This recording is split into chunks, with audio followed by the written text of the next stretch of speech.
Hi guys, this is Vibe with Viji cooking vlog. இன்னைக்கு நம்ம என்ன பார்க்க போறோம்னா சிம்பிளாக ஒரு கத்திரிக்காய் சாம்பார் தான் பார்க்க போகிறோம்.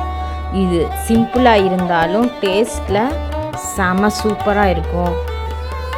அது செய்யும் போதே வாசம் கமகமான்னு வந்தது, சூப்பராக இருக்கும்.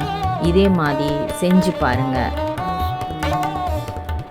அதுக்கு தேவையான பொருள் வந்து ஃபஸ்ட்டு ஒரு பேனில் வந்து ஒரு 4 ஸ்பூன்ஸ் ஆயில் யூஸ் பண்ணும். கொஞ்சம் வெந்தயம் வந்து ஒரு 1/2 ஸ்பூன் போட்டுட்டு, ரெட் சில்லிஸ் வந்து 2 போட்டுட்டு, பச்சை மிளகாய் வந்து 2 போட்டுட்டு, ஒரு ஆனியன் போட்டுட்டு, 2 தக்காளி போடணும். போட்டு நல்லா வணக்கிட்டு,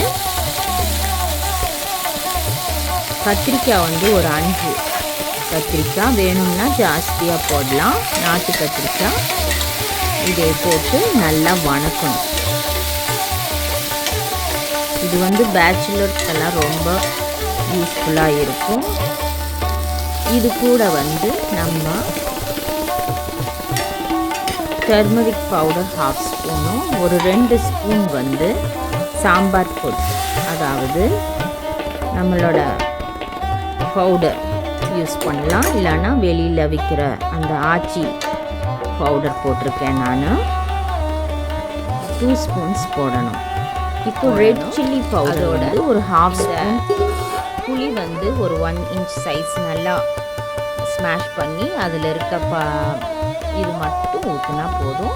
இப்போ கறி லீவ்ஸு, கொரியாண்டர் லீவ்ஸ் அதில் போட்டுட்டு, பருப்பு வந்து ஒரு 3/4 கப்பு வந்து நல்லா வேக வச்சு 3 விசில்ஸ் வேக வச்சு நல்லா கடைஞ்சிட்டு, இதில் லாஸ்ட்டாக கத்திரிக்காய் வெந்ததுக்கப்புறம் போட்டுட்டு, அசஃபோடிட்டா வந்து ஒரு 1/2 ஸ்பூன்ஸ் போடலாம், பெருங்காயத்தூள் அதாவது.